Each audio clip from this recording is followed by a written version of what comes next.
Indo British advanced pain clinic నొప్పి మాయం surgery దూరం ఫర్ అపాయింట్మెంట్స్ 9155515563.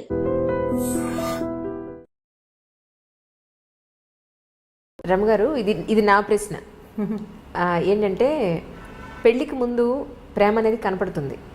ఈ మధ్య నేను సినిమాలో కూడా చూశాను, పెళ్లి తర్వాత ప్రేమ అనేది కనిపించదు, బాధ్యతే ప్రేమ అని చెప్పని విన్నది. ఆ మాట నన్ను నిజంగా చాలా చాలా ఆలోచింపచేసింది. ఏంటంటే పెళ్ళయింది, ఒక అమ్మాయికి కొత్తగా అప్పుడే పెళ్ళయింది అనుకుందాం. ఆ హస్బెండ్ నుంచి జనరల్గా ఒక కామన్ అమ్మాయి ఏం ఎక్స్పెక్ట్ చేస్తుంది? సాయంత్రం వచ్చినప్పుడు తనతో చక్కగా ప్రేమగా మాట్లాడాలనో, ప్రశాంతంగా దగ్గర తీసుకోవాలనో, కాసిన పువ్వులు తీసుకురావాలనో, ఇద్దరు కలిసి గుడికి వెళ్ళాలనో, ఇద్దరే కలిసి ఏకాంతంగా ఉండాలనో, ఇవి ఎక్స్పెక్ట్ చేస్తుంది. కానీ రాను ఏదో సినిమాలో లేదా మన ప్రోగ్రాంలో కొత్తగా పెళ్ళైన ఆ బులబాటం, ఆ మోజు 1 year ఉంటుంది, ఆ తర్వాత అంతా ఇలాగే ఉంటుంది అన్నట్టుగా ఇక ఆ తర్వాత అంతా బాధ్యతలే కనపడుతూ ఉంటాయి. మళ్ళీ అలాంటి ప్రేమ కనిపించదా అంటే అప్పుడు ప్రేమ లేనట్ట, లేకపోతే పెళ్ళైన తర్వాత ప్రేమ కనపడదా? మీ ఉద్దేశ ప్రకారం ఏమిటి? మీరు 80s ప్రేమ కథలు అడుగుతున్నారు, లేటెస్ట్ కాదు ఇది. మా వాళ్ళదంటే నువ్వు ఇంకా అక్కడే ఉండిపోయావు. నిజం. ఇంకా పువ్వులు తెస్తాడు పెట్టుకునేందుకు. ఏ పిల్ల జడేసుకుంటుందో చెప్పండి? ఒకటి, అది జడేసుకోదు, ఉద్యోగం చేస్తుంది. ఒకటి, గుడిలోకి వెళ్దాము అనగానే వాడి పిచ్చివాడిలా తోస్తాడు అమ్మాయికి. మీరేం అనుకోకండి, ఇలా ఇప్పుడు జరిగే సంగతి అదే. గుడికి గోపురానికి ఉండదు, వీళ్ళు మాల్స్కి వెళ్తారు, సినిమాలకు వెళ్తారు, కలిసి సినిమాలకు వెళ్ళే పిల్లలు, జంటలు, ఇద్దరు కలిసి ఒకటే సినిమా, ఏదో ఫేవరెట్ సినిమా పెట్టుకుని చూసే జంటలు కోకొల్లలుగా కనపడుతున్నారు. ఒకళ్ళు క్యాబ్ బుక్ చేస్తారు, ఇంకొకళ్ళు సినిమా టికెట్లు బుక్ చేస్తారు. మీకు ప్రేమలు లేవు అని అనుకోవటానికి వీల్లేదు. పైగా ప్రేమ అంటే ఏమిటి? ఇలా మారిపోయిందా? మారలేదా మరి? అంటే ప్రేమ ఆ రూపంలో లేదు, వేరే రూపంలో ఉంది. అంటే మీరు అనుకునే రూపం, మీరు సినిమాటిక్ 80s సినిమా కథే చెప్తున్నారు మీరు. మీ క్వశ్చనే 80 క్వశ్చన్. ఎవరు చేస్తున్నారు? సరే, ఇప్పుడు ప్రేమలు ఎలా ఉన్నాయి? ఇప్పుడు ప్రేమలు అంటే, ఇప్పుడు మీరు ఒక కుర్రాడు అర్లీగా ఇంటికి రావటం అనేది ఈ రోజుల్లో సాధ్యపడే సంగతి కాదు. వాడి గవర్నమెంట్ జాబ్ ఉండి, గవర్నమెంట్ ఉద్యోగము, పబ్లిక్ సెక్టర్ అంటే ఇప్పుడు అక్కడి నుంచి రావాలి కదా. ఇప్పుడు రకరకాల సాఫ్ట్వేర్ ఉద్యోగాలు, రకరకాల హోటల్స్లోవి, లేకపోతే హోటల్ మేనేజ్మెంట్వి, ఈ ఉద్యోగాలు వాళ్ళందరి టైమింగ్స్ రాత్రి 9 తర్వాతే కదా. సాయంకాలం 5:30, 6 గంటలకి ఇంటికి వస్తాడు అనుకుందాం ఒక అబ్బాయి. అమ్మాయి ఏం పని పాట చేయదు, ఇంట్లో కూర్చున్న అమ్మాయిలు ఉన్నారా ఇప్పుడు? ఏదో ఒక చిన్నదో పొన్నదో ఉద్యోగం చేయాలనుకుంటుంది. అది చచ్చినో దేవుడా అన్నట్టు వస్తుంది. అప్పుడు వీడు చేతులు వేసి దగ్గర తీసుకుంటానంటే, చచ్చి వచ్చాను ఏమిటి నువ్వు చేతులు వేస్తావు అనరు? అవును అంటారా? అనరా? ఖచ్చితంగా అంటారు. అవును కదా. ఇప్పుడు ఈ 80 ప్రేమ కహాని ఇప్పుడైతే నడవదు. అవును. ఇప్పుడు మనకు నడిచేది ఏమిటంటే, వీళ్ళిద్దరూ కొట్టుకు చావకుండా ఉండటమే ప్రేమ, అంతే. ఈ కొట్టు చావకుండా ఉండాలంటే నీ ఉద్యోగం టైమింగ్స్ వేరు, నా ఉద్యోగం టైమింగ్స్ వేరు. మీ ఆఫీస్లో హాయిగా ఉంటుంది, మా ఆఫీస్లో కాల్చుకు తింటున్నారు, ఇలాంటి పాయింట్లు. లేదా నీకు ఉద్యోగం, నీకు ఒక 15,000 జీతం పెరిగింది, నాకు 10,000 పెరిగింది, అలాంటి విషయాల మీద పోట్లాడుకోకుండా ఉండి వీళ్ళు పేరెంట్స్ని ఎంతసేపు మధ్యలోకి తీసుకొచ్చి మీరు పెళ్లి చేశారు. ఇది ఇప్పుడు లవ్ మ్యారేజ్ అయితే వేరే కదా అనుకోండి. ఇప్పుడు అరేంజ్డ్ మ్యారేజ్ అయితే అమ్మ నాన్న చేరుతుంటారు కదా మధ్యలో, వాళ్ళని ఎంతసేపు ఏమంటారు, పంచాయతీలకు పిలవకుండా ఉంటే దాన్నే ప్రేమ అనుకోవాలి ప్రస్తుతం. ఏ పంచాయతీ లేదంటే వాళ్ళు ప్రేమగా ఉన్నట్టు. మీకు ప్రేమ అంటే ఇబ్బంది పెట్టకుండా ఉండటము ప్రేమ, అంతేగాని సినిమా చూపించటమో, బయటికి తీసుకెళ్ళటమో, ఏదైనా తినిపించటమో దాన్ని పూర్తి స్థాయి ప్రేమగా అనుకోవటం మనకి వీల్లేదు. ఇప్పుడు ఇబ్బంది పెట్టకూడదు, సతాయించకూడదు, ఎంతో కొంత హెల్ప్ఫుల్గా ఉండటం, దాన్నే ఈ రోజుల నాటికి ప్రేమని అనుకోవాలనిపిస్తుంది నాకు. ఇప్పుడు అమ్మాయి ఏదో ప్రెగ్నెన్సీ, ఆఫీస్కి వెళ్తుంది, ఎట్లా కష్టపడి వెళ్తుంది, దానికి కొంచెం హెల్ప్ చేయటం, కొంచెం పని చేయటం. ఆ అమ్మాయి వచ్చేసరికి పనులు పేర్చి ఉంచకుండా కొంత పని అయినా చేసి కూర్చోబెట్టి వీడే సరుకులు కొనుక్కొచ్చి అవన్నీ చేయక్కర్లేదు, కొంత హెల్ప్ చేస్తే చాలు. మనం ఎలా తెలుసుకుంటున్నామంటే అడ్వర్టైజ్మెంట్స్లో కూడా అవే కనిపిస్తాయి. అమ్మాయి కాళ్ళు చాపుకుని కూర్చుంటే మొగుడు ఇల్లు వాకిలి తుడుస్తూ కనిపిస్తాడు. అది చూసి వీళ్ళు నువ్వు అలా తుడవట్లేదు అంటే ఎవరు తుడుస్తారు? ఎక్కడైనా జరుగుతుందా అట్లా? ఎక్కడా జరగదు. నువ్వు ఒళ్ళంచకుండా కాళ్ళు చాపు కూర్చుంటే నీకు నార్మల్ డెలివరీ ఎలా అవుతుంది? నువ్వు పిల్లడికి పాలిచ్చి ఎలా పెంచుకుంటావు? నువ్వు 4 పనులు చేసుకుంటేనే బాగుంటుంది. పనులు 4 చేసుకుంటే అన్ని రకాల పనులు చేసి, నువ్వు చెయ్యలేని పనికి అతని సహాయం తీసుకోవాలి. చేయగలిగే పనులకి సహాయం తీసుకుని కాళ్ళు చాపు కూర్చోవాలంటే ఏం పద్ధతులు అవి? దాన్ని ప్రేమ అని అనడానికి వీల్లేదు, ఓవరాక్షన్ అని. అంత ఓవరాక్షన్ చేయక్కర్లేదు. ఇబ్బంది పెట్టకుండా ఉండటమే ప్రేమ అని నేను భావిస్తాను. స్టవ్ మీద పాలు పెట్టాం, పాలు పొంగుతున్నాయని హాల్లో నుంచి చెప్పకూడదు. ఆవిడేదో పని చేసుకుంటుంటే మగవాడు వెళ్ళి స్టవ్ ఆపాడండి, అది ప్రేమ. లైట్ ఫ్యాన్ వదిలేసావు అని అనకుండా వీళ్ళు అటు నుంచి వస్తూ లైట్ ఫ్యాన్ వదిలేసి చాలామంది ఏం చేస్తారంటే అక్కడ చూసి వచ్చి హాల్లోకి వచ్చేసి ఆ గదిలో లైట్ ఫ్యాన్ ఎవరి కోసం తిరుగుతున్నాయి అని అడుగుతారు. అవును కదా, దాన్ని ప్రేమ అనరు. ఆపేసి ఫ్యాన్ వదిలేసి వస్తున్నావు, కరెంట్ వేస్ట్ అని క్లాస్ తీయచ్చు, దీన్ని ప్రేమ అనిపించుకుంటుంది. కొంచెం క్లాస్ తీసే ప్రేమ పర్వాలేదు, ప్రైవేట్ క్లాసులు తీసే ప్రేమలు కూడా కొన్ని ఉంటాయి. నువ్వు అన్నీ ఇలాగే చేస్తున్నావు ఈ మధ్య అని వాళ్ళు ఆ పని చేసేసి చెప్పడం. ఇప్పుడు ఇది కూడా చేయకుండా ఏమీ చేయకుండా ఉంటే మాత్రం దాన్ని ప్రేమ అనడానికి వీల్లేదు. ఇంత మాత్రం ప్రేమని ఈ రోజుల్లో ఎక్స్పెక్ట్ చేయొచ్చు. అంతేగాని సినిమాటిక్గా సాయంకాలం అయ్యేసరికల్లా వచ్చేసి మనకు పనులు చేసి పెట్టేసి మన బయటికి తీసుకెళ్ళేసి వాడు ఎంత చచ్చిపోతున్నారు, ఇవాళ రేపు ఉద్యోగాల్లో ఎంత స్ట్రగుల్ అవుతున్నారు. ఉద్యోగాల్లో పోటీ, ట్రాఫిక్లో హడావిడి, ఎంత బాధపడుతున్నారో. పైగా ఎంతసేపు నెల తిరిగేసరికి వచ్చేసే ఈఎంఐలు, ఈ లోన్లు, క్రెడిట్ కార్డులు, అవన్నీ మన వెసులుబాటు కోసం ప్రతి వస్తువు పదునైన కత్తే కదా. క్రెడిట్ కార్డు ఎంత సంతోషంగా ఉండేదో కొత్తల్లో. అది కట్టేటప్పుడు రక్తాశ్రువులు వస్తాయి, రక్తకన్నీరే, మనకి దుఃఖం వస్తుంది, బాబోయ్ ఇదంతా కట్టాల్సి వస్తుంది. వాడుకుని గీసేసేటప్పుడు గొప్ప సరదాగా ఉంటుంది. మా వాళ్ళని ఎత్తుపట్టు ఏమంటే ఆల్రెడీ మీకు అనుభవం ఉన్నట్టుంది అదిగో కదా. ఇవన్నీ పదునైన కత్తులు ప్రతిదీను. ఈ కత్తుల్ని హ్యాండిల్ చేయటమే కష్టం. ఇప్పుడు మగవాడు ఒకడు ఉద్యోగం చేసి ఆడవాళ్ళు ఇంట్లో కూర్చుంటుంటే వీళ్ళకి ఏమనిపిస్తుంది, శని ఆదివారాలు సెలవులు రాగానే వీడు మన బాగా తిప్పేయాలి, అక్కడికి తీసుకెళ్ళాలి, ఇక్కడికి తీసుకెళ్ళాలంటే ఈ 5 రోజులు చచ్చి ఉండి పైగా ఈ వర్క్ అంతా శనివారం రాత్రి లోపల సోమవారం పొద్దుటికొద్ది రిపోర్ట్ అందించేసేయాల్సిన ఉద్యోగాలు ఉంటాయి. వాడు ఏం సరదా పడతాడు పాపం. వాళ్ళు ఎలా సరదా పడగలుగుతారు? ఫ్రీగా ఉండటానికి వాళ్ళకి పెద్దగా అవకాశం లేదు. అసలు మన ఉద్యోగ వ్యవస్థే పరమ దౌర్భాగ్యంగా ఉంది. ఇప్పుడు వర్కింగ్ అవర్స్ బాగుండట్లేదు కదా, వర్క్ కల్చర్లు బాగుండట్లా. వాడు స్ట్రెస్ ఫీల్ అవుతుంటాడు. వాళ్ళు ఏమనుకుంటారు, మగవాళ్ళు ఏమనుకుంటారు, వీళ్ళు మనని రిలాక్స్ చేయాలి, ఆడవాళ్ళ వల్ల రిలాక్సేషన్ రావాలంటే. ఇప్పుడు నేను సినిమాటిక్ మంత్రదండం, ఇది కూడా 80s 70sలో హీరోయిన్లు ఎన్ని కష్టాలైన పడి ఇంటికి వచ్చేసరికల్లా చక్కగా శుభ్రమైన ఇల్లు, తెల్లటి పక్కలు, మల్లె పువ్వులు లాంటి మంచాలు, ఇలాంటివి చాలా చదివేవాళ్ళం చిన్నప్పుడు. అలా మంత్రదండం లాగా చేయటము ఆడవాళ్ళ వల్ల కాదు. సో 70s 80s ప్రేమ కథలు, అప్పట్లో ఉండే ప్రేమలు మనం తెలుసుకునేవి. మన ఇళ్లలో మనం చూసే మహాంజలి, మీరు ఆలోచించి చూడండి.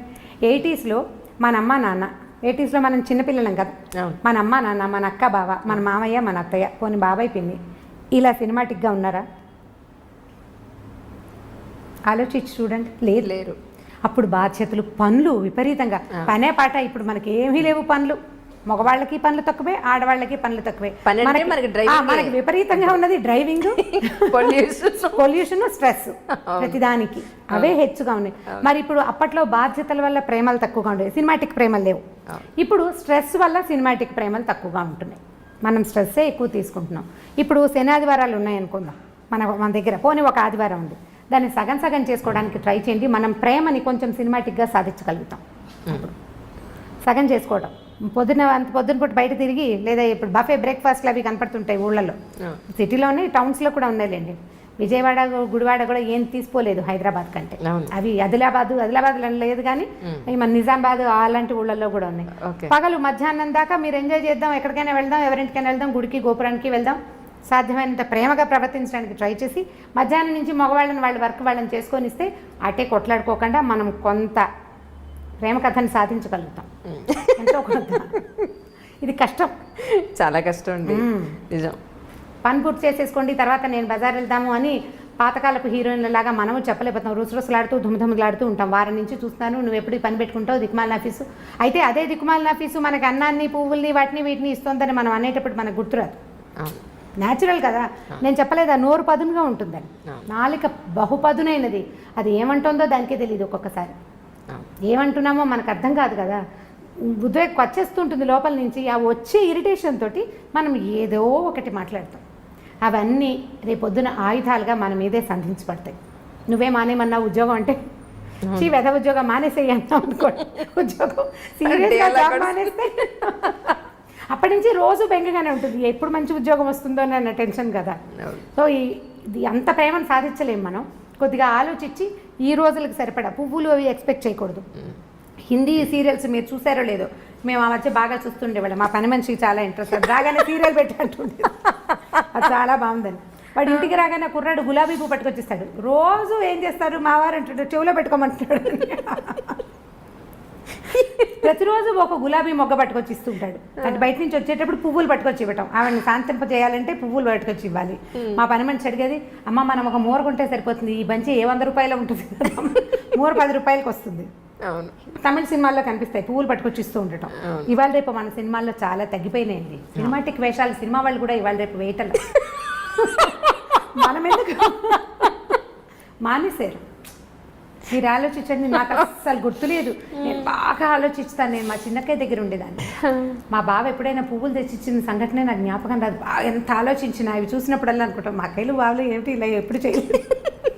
ఇప్పుడు ఎలా చేస్తారు, ఇప్పుడు కూడా చేయరు కదా, అది చేయలేం. ఓకే, అవి కేవలం సినిమాటిక్ థింగ్సే. అప్పుడప్పుడు ఒక్కొక్కసారి జరుగుతాయి జీవితంలో. బట్ అదే ఇప్పుడు మన దగ్గర అయితే క్యాండిల్ లైట్ డిన్నర్కి తీసుకెళ్తాము, డిన్నర్లకు తీసుకెళ్ళి ఇంకెక్కడికో తీసుకెళ్తాము, ఇంకేదో చేయటం. ఆల్ సినిమాటిక్ యూనో, అంతే. నిజంగా అండి. అవి ఒకవేళ అవి చేసినా కూడా ఏమిటో విచిత్రంగా విడ్డూరంగా జరగకూడని సంఘటన ఏదో జరుగుతున్నట్టు అలా అనిపిస్తుంది. నిజంగా రమ్మగారు చాలా సంతోషంగా ఉంది. ఏంటంటే ప్రతి మనిషి జీవితంలో వచ్చి వెళ్ళే ప్రతి సంఘటన మనం ఆల్మోస్ట్ పుట్టినప్పటి నుంచి పెళ్ళై వృద్ధాప్యం వరకు అన్నీ మాట్లాడుకున్నాం. ఎన్నో తెలియని విషయాలు. మీరు వృద్ధాప్యం విషయాలు మాట్లాడలేదు. ఇప్పుడు ఉంది, అదొక్కటే ఉంది, అదొక్కటే పెండింగ్ ఉంది. వృద్ధాప్య విషయంలో మాట్లాడాలి. యాక్చువల్లీ పిల్లలు పెద్ద అయిపోయి ఒక కపుల్కి పెళ్ళైన తర్వాత పిల్లలు, వాళ్ళ చదువులు, వాళ్ళ ఉద్యోగాలు, పెళ్ళిళ్ళు అయిపోయి వాళ్ళు వెళ్ళిపోయాక మళ్ళీ అల్టిమేట్గా మిగిలేది ఈ పేరెంట్స్ ఇద్దరే, వైఫ్ అండ్ హస్బెండ్స్ ఇద్దరే. వృద్ధాప్యంలోకి వచ్చేసి ఒక 60-70 ఏళ్ళలోకి ఎంటర్ అయిపోయిన తర్వాత వీళ్ళు ఎక్కడో ఉద్యోగాల నుండి పొరపాటున వీళ్ళ ప్రాణం పుట్టుకుమంటే వాళ్ళు వచ్చేంత వరకు ఉండే ఈ వెయిటింగ్ చాలా బాధగా ఉంది రమ్మగారు. చాలా చాలా అసలు తలుచుకుంటే భయం ఇస్తుంది నిజంగా. రాళ్ళపల్లి గారు ఇష్యూలో ఆయన నాకు ఇంటర్వ్యూ ఇస్తాను ఒక 10 రోజుల క్రితమే మాట్లాడాను ఆయనతోటి. ఇంకా చాలా నీరసంగా ఉంది అంజలి, ఇంకొక 10 రోజుల్లో చేద్దాం అన్నారు ఇంటర్వ్యూ. తనికెళ్ళ భరణి గారు అదే అన్నారు, ఆయన చనిపోయారమ్మా, ఇంటర్వ్యూ అవ్వలేదు కదా, చేస్తుంటే మాత్రం నీదే ఆఖరి ఇంటర్వ్యూ అయి ఉండేది. ఇప్పుడు వాళ్ళ అమ్మాయి కోసం ఎదురు చూపులు, ఆయన బాడీని మార్చరీలో పెట్టాం, ఆ అమ్మాయి రావాలి, ఈయన అంత్యక్రియలు జరగాలి అని. ఎన్ని రోజులు వెయిట్ చేస్తారో ఏమో మరి నాకు తెలియదు, కానీ 2 లేదా 3 రోజులు. చాలా బాధగా ఉంది. ఈ అమెరికాలో ఫారిన్ కంట్రీస్లో సెటిల్ అయ్యే పిల్లల పేరెంట్స్ అందరి దుస్థితి అదే. ఇప్పుడు ఇదివరకు అనేవాళ్ళు ఎలా బతికామనేది కాదు, ఎలా పోయామనేది ఇంపార్టెంట్. బతకటం ఒక రకమైన బతుకు అనుకోండి, ఎట్లా కొట్లా. ఈ చనిపోయిన తర్వాత అసలు ఇలాంటి మాటలు మాట్లాడడానికి కూడా కష్టంగానే ఉంటుంది. వాళ్ళ పిల్లలు రాలేదు అంటే ఆ బాడీని ఇంట్లో పెట్టుకునేందుకు, వాళ్ళు చివరి క్షణం దాకా జీవించిన ఇంటికి ఇక దాన్ని ఉంచకూడదు. ఇలాంటి దుస్థితి ఎవరికీ రాకూడదు అనిపిస్తుంది. మా కజిన్స్లో, చుట్టాల్లో, చుట్టుపక్కల ఎదురుకుండా ఇళ్లలో అసలు మేము ఉన్న లైన్కి, రాళ్లపల్లి గారి ఇంటి పక్కనే బిల్డింగ్లోనే ఉండేది. ఈ ఎదురుకుండా లైన్ అసలు వృద్ధాశ్రమాలు అంజలి. అవి అందరి ఇళ్లలోనూ ఓన్లీ పెద్దవాళ్లే ఉన్నారు. పిల్లలందరూ ఫారిన్లో సెటిల్ అయ్యారు. ఈ పెద్దవాళ్ళు ఓపికగా ఉన్ననాళ్ళు సంవత్సరం వెళ్ళొస్తూనే ఉంటారు. 6 నెలలు ఉండొస్తారు, 6 నెలలు ఇంటికి వచ్చి ఇక్కడ ఉంటుంటారు. ప్రతి సంవత్సరం లేదా సంవత్సరం 2 ఏళ్ళు ఉండిపోయి మధ్యలో ఎప్పుడో ఇక్కడికి వచ్చినప్పుడు వీళ్ళల్లో ఒకళ్ళు పోతే రెండో వాళ్ళ పరిస్థితి వర్ణనాతీతం. వీళ్ళు ఏం చేయాలో తెలీదు, ఇక్కడ ఎవ్వరు ఉండరు, ఏ ఆసరా ఉండదు. ఇలాంటప్పుడే కదా మోరల్ సపోర్టు, పిల్లల సపోర్టు కావాలి. ఒంటరిగా దిక్కులేని పక్షుల్లాగా అయిపోతారు. వాళ్ళు వచ్చేదాకా ఈ బాడీ, ఈ శరీరాన్ని ఇంట్లో ఉంచలేం కదా, ఉంచే అవకాశం లేదు. అసలు మార్చురీలు ఎందుకున్నాయిరా అనిపిస్తే ఇలాంటి దానికోసం ఉన్నట్టు అనిపిస్తుంది. వీళ్ళని అక్కడ ఉంచటం, ఈ 2వ రోజుకే సాయంకాలానికే అవసరం మారిపోతుంది కదా మన పరిస్థితి. ఈ మారిపోయే పరిస్థితిని అవాయిడ్ చేయడానికి అక్కడెక్కడో పెడితే కనీసం పోయినప్పుడు ఒక ఇద్దరు వాళ్ళ పక్కన కూర్చొని ఏడ్చే పరిస్థితి కూడా లేదు కదా, అది కూడా లేదు. వీళ్ళు ఇంట్లో ఉండిపోతారు. కానీ వీళ్ళు ఏడిస్తే వీళ్ళని ఓదార్చడానికి కూడా ఎవరు మనుషులు లేరు, పిల్లలు లేరు, ఎవరో వస్తారు చుట్టాల పక్కలు ఉన్నవాళ్ళు. మా ఎదురింట్లో చూశాను నేను ఇలాంటిదే. రాళ్ళపల్లి గారు పాపం ఆయన అక్కడ దిగి కారెక్కి వెళ్తుండేవారు ఎక్కడికైనా. నాకేం ప్రత్యక్షంగా వారితో పరిచయం లేదు, కానీ పక్కనే కదా బిల్డింగ్, దిగి వస్తుంటే చూస్తుండేవాళ్ళు. ఇప్పుడు వాళ్ళ అమ్మాయి వచ్చేదాకా ఆగాల్సిందే. ఎవరైనా ఇదే పరిస్థితి. ఈ అమ్మ నాన్నలు పెద్దవాళ్ళు అయ్యాక ఫారిన్లో సెటిల్ అయ్యే పిల్లలు ఆలోచించాలి దీని గురించి అనిపిస్తుంది నిజంగా. ఇప్పుడు వాళ్ళు పిల్లలు ఒక చోట ఉంటారు, వాళ్ళ పిల్లలు కూడా రేపు ఒక చోట. అంటే దీనికి పెద్ద ఇంపార్టెన్స్ ఇవ్వని మనస్తత్వాలు ఉన్నాయి అనుకోండి, అదేం పెద్ద ఇదేం కాదు. కానీ మనము ఆ స్థితిలోకి వచ్చాక కానీ కొన్ని విషయాలు మనకు అర్థం కాదు. మనం ఆ పరిస్థితిలోకి వెళ్తే కానీ అర్థం కాదు మనకి. ఇప్పుడు అర్థమయ్యాక మనం చేతులు కాలేక ఆకులు పట్టుకున్నట్టుగా అప్పుడు ఇంకా చేయగలిగేది ఏమీ లేదు కదా. కొంచెం ఆ పేరెంట్స్ పెద్దవాళ్ళు అయితే పిల్లలు ఇండియాలో ఉండి అది లేదా వాళ్ళు ఎక్కడుంటారు అక్కడే ఉండటం, లేదా వీళ్ళని తమ దగ్గరే ఉంచుకోవటం లాంటిది ఏదైనా చేస్తే బాగుంటుందేమో అనిపిస్తుంది. వీళ్ళు అక్కడ ఇమ్మడలేకపోతారు పాపం, వీళ్ళు అక్కడ ఉండలేకపోతారు. వీళ్ళ ఎన్వైర్న్మెంట్కి ఒక అలవాటు పడి ఉంటాం కదా. ఇది అందుకని వీళ్ళు ఇక్కడ ఉండటం, వాళ్ళు బయట ఎక్కడో ఉండటం. ఇవి బయట కంట్రీస్లో సెటిల్ అవ్వటం పిల్లలంటే ముందంతా భలే సరదాగా ఉంటుంది. అంటే వీళ్ళు నడి వయసులో ఉండగానే పిల్లలు బయటికి వెళ్ళిపోతారు, రకరకాల వస్తువులు పంపిస్తారు, బోల్డ్ డబ్బు వస్తుంది. అంతకుముందు చిన్న డబల్ బెడ్రూమ్ ఇళ్లలో ఉండేవాళ్ళు పెద్దగా లావిష్గా పెద్ద పెద్ద ఇళ్ళు కొనుక్కుంటారు, ఓ వంట మనిషిని పెట్టుకుంటారు. చాలా ఇళ్లలో కనపడుతుంది సహాయానికి. అక్కడి నుంచి ఓ పని మనిషిని ఎవరినో పెడతారు, అక్కడికి ఇక్కడికి ట్రిప్పులు వెళ్ళొస్తారు, పిల్లలు ఫ్లైట్లు బుక్ చేసేస్తారు, వెళ్తూ ఉంటారు. ఓపిక సడలని అంతకాలము బాగుంటుంది, చాలా ఎంజాయ్ చేస్తారు జీవితాన్ని పిల్లలు. బయట అందరూ కాదు, 80% ఇళ్లలో జరుగుతుంది ఇట్లా. కొన్ని ఎక్సెంటిస్ ఏవో చిత్రమైన కేసులు జరుగుతాయి, అసలు పట్టించుకొని కొడుకులున్న వాళ్ళు కూడా కనిపిస్తుంటారు. కానీ లోక సహజంగా జరిగేది. వీళ్ళ ఓపిక తగ్గి ఈ ఇద్దరిలో ఒకళ్ళు దాటిపోయే స్థితి వచ్చినప్పుడు అప్పుడు వస్తుంది సమస్య. కరెక్ట్. ఇప్పుడు ఇంతకాలం ఎంజాయ్ చేసి పిల్లల్ని ఏమంటారు, మీరు మమ్మల్ని వదిలిపెట్టి వెళ్ళిపోయారు, దూరాన్ని ఉన్నారు అని అనలేకపోతారు. వాళ్ళ కోసం వీళ్ళు వెయిట్ చేయాల్సే వస్తుంది. ఇప్పుడు ఒక మంచి ఒక చెడు అవునండి పక్కపక్కనే ఉంటాయి కదా. ఈ పక్కపక్కనే ఉండటంలో ఈ పిల్లలు ఫారిన్ కంట్రీస్లో ఉండటం, భార్యాభర్త ఇక్కడ మిగిలిపోవటం ఒక లైన్గా జరిగిపోతూనే కనపడుతుంది. అసలు ఇదివరకు ఎక్కడో అక్కడక్కడ కనపడేది, ఇప్పుడు ప్రతి ఆల్టర్నేట్ ఇంట్లోనూ ఒక సమూహంలో సగానికి పైగా ఇలాంటివే ఉన్నాయి. మా అక్కయ్యల పిల్లలు కూడా మగ పిల్లలు ఫారిన్లో ఉన్నారు. మా పరిస్థితులు కూడా అదే. కొన్నాళ్ళు పోయాక మేము కూడా అదే లైన్లోకి వెళ్తామని అనిపిస్తుంటుంది. మా అక్కయ్యలు పెద్దవాళ్ళు కొంచెం చాదస్తంగా కాస్త ధోరణిగా బిహేవ్ చేస్తే ఓ 10 ఏళ్ళు పోయాక నేను కూడా ఇంతేనేమో అనిపిస్తుంది. 10 ఏళ్ళు అలాగే అవుతాం కదా. ఇప్పుడు మీరు పై వాళ్ళని చూసే అవకాశం లేకపోతే చాలా నేర్చుకోలేము అంజలి. మన ముందు తరాన్ని ఫ్రీక్వెంట్గా చూసే అవకాశం ఉంటే మనం జీవితాన్ని చాలా తెలుసుకోగలుగుతాం, చాలా నేర్చుకుంటాం, ఎక్కువ తెలుస్తుంది. ఇప్పుడు నాకు ఎక్కువ తెలియటానికి కారణం నా ముందున్న తరాలన్నీ నాకు క్లోజ్గా ఉండటమే. నాకు అదొక అదృష్టమే. ఇందులో ఒక చిన్న మైనస్ పాయింట్ ఏంటంటే వాళ్ళ వృద్ధాప్యాన్ని చూస్తూ 10 ఏళ్ల తర్వాత నేను కూడా ఇంతేనని నాకు రోజు గుర్తు వస్తూ ఉంటుంది అన్నమాట. నాకు తెలుస్తూ ఉంటుంది, ఓ 10 ఏళ్ల తర్వాత, ఒక 15 ఏళ్ళ తర్వాత నేను కూడా ఇలాగే అవుతాను, నేను ఇంతకే వెళ్తాను, ఇందులోకే వెళ్తాను. మామూలు జనాలకు ఆ అవకాశం ఉండదు, పెద్దగా తెలుసుకోరు, సరదాగా తిరిగేస్తూ ఉంటారు. ఎవరన్నా పెద్దవాళ్ళు కనిపిస్తే వాళ్ళు సీనియర్ సిటిజన్స్గా తోస్తారు. నాకు సీనియర్ సిటిజన్స్ అనిపించదు, మాకు అక్కయ్యలాగానే తోస్తారు, అదే అలవాటు కదా. వీళ్ళని చూసి వచ్చింది 10 ఏళ్ళు పోయాక నువ్వు, ఇప్పుడు మా అబ్బాయిలే నాకు చెప్తారమ్మా 10 ఏళ్ళు పోయాక నువ్వు విజయపెద్దంలాగా అయిపోతావు, ఇప్పుడే చంపేస్తున్నావు నువ్వు. ఇలా అవుతూ మన జీవితాలు కూడా ఇందులోకి వెళ్ళవలసిందే. మనం తెలుసుకోవాల్సింది ఏంటంటే ఇవాళ యంగ్, ఎనర్జెటిక్గా, శుభ్రంగా, బ్రహ్మాండంగా, చాలా దృఢంతో ఉన్న మనము రేపొద్దున వెళ్ళే దారి మన ముందున్న దారే కానీ కొత్త దారి ఏది కాదు. అసలు సృష్టిలో కొత్తది లేదు, ఏది లేదు. ఇప్పుడు మనం ఒక విశృంఖలమైన ప్రపంచాన్ని చూస్తున్నాం. మనని చూసినప్పుడు మన పేరెంట్స్ కూడా ఇలాగే అనుకున్నారు, ఏమిటో మారిపోతున్నారు పిల్లలని. మన అమ్మా నాన్నలు అంటే ఇప్పుడు మా అమ్మా నాన్నలు చేయలేదు, కానీ సాధారణంగా మన ముందు తరంలో ఉన్న అమ్మా నాన్నలు పల్లెటూళ్ళు వదిలిపెట్టేసి టౌన్లకి వాటికి గవర్నమెంట్ ఉద్యోగాలకి వస్తున్నప్పుడు వాళ్ళ ముందు తరం కూడా అలాగే అనుకుంది. రోజులు మారాయి అన్నమాట ప్రతిసారి ప్రతి తరం తర్వాత పునరావృతం అవుతూనే ఉంటుంది, తిరుగుతూనే ఉంటుంది ఆ మాట. దాని నుంచి మనం తప్పించుకోలేకపోతాం. ఇప్పుడు మరీ పెరిగింది, రేపొద్దున ఇంకా పెరుగుతుంది. పాతదారిని పట్టడం మన వల్ల అవ్వదు, పాతదారిని వదలలేకపోవటం మాత్రం మన వల్ల అవుతుంది. మనం ఏం చేస్తామంటే మనకి బాగా నచ్చిన విషయాలు కొత్తవి తీసేసుకుని మనకు నచ్చనివి పాత రోజులు బాగున్నాయి అని చెప్తూ ఉంటాం.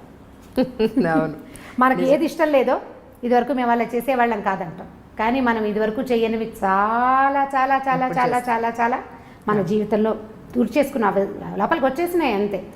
తలంటి పోసుకోవటం దగ్గర నుంచి ఎక్కడున్నాయి అసలు కుంకుడుకాయలు ఎక్కడున్నాయి చెప్పండి. ప్రతిదీ మన తిండి, మన బట్టలు, మన అలవాట్లు, మన విధానాలు, మన ఇళ్ళు, మన వాకిళ్ళు, ప్రతి విషయం పండగ వచ్చినప్పుడు మనకి సీరియస్గా గుర్తొస్తుంది, ఈ పండగ నాడు మా ఇదేదో చెయ్యాలి అని. ఆ ఒకరోజు తర్వాత మర్చిపోతాం. కొంతమందికి పండగలు కూడా గుర్తురావు. పండగ ఇప్పుడు బాగా గుర్తు ఎలా వస్తుంటే టీవీలలో హోరెత్తిపోతూ ఉంటాయి కాబట్టి పండగలు గుర్తొస్తాయి. అవి బాగా ఉపయోగపడుతున్నాయి, ఆ విషయంలో మాత్రం బాగా ఉపయోగిస్తున్నాయి.